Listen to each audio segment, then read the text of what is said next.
bitti. 2 tane kaldı. 3, 4.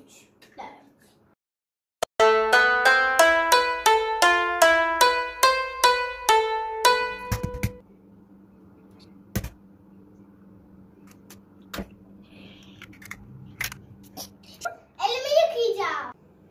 Şimdi mikserimizi koyduk ve başlatıyoruz.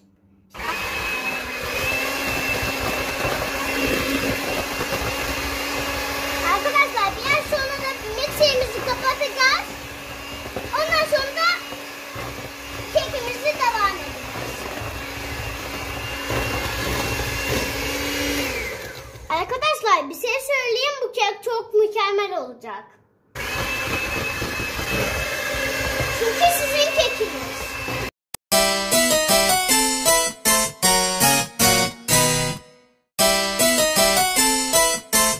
Bu kek sizin ellerinizden yapıldığı için annenize babanıza yardım isterseniz yapabilirsiniz.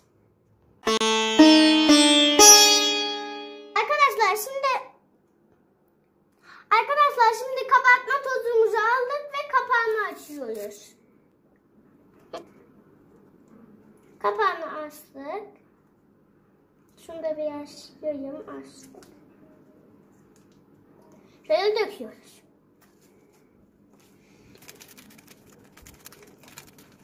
Aç. Şimdi vanilini alıyoruz ve kapağını açıyoruz ve bunu da dökeceğiz. Bunun içine. Bu un. Ondan sonra da bu. Arkadaşlar işte bunun içine bir sütü döküyoruz. Bir lokma sütü.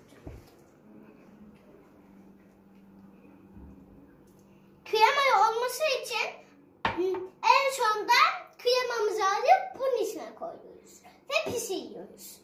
Edelim arkadaşlar. Arkadaşlar şimdi 2 kaşık kakao döktük. Şimdi de karıştıracağız. Mikserimizi çalıştırıyoruz.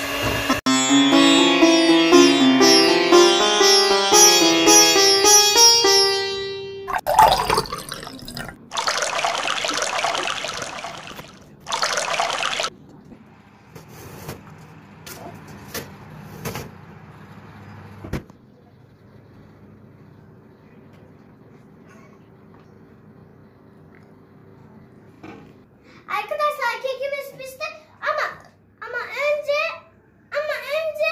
kapatmamız lazım.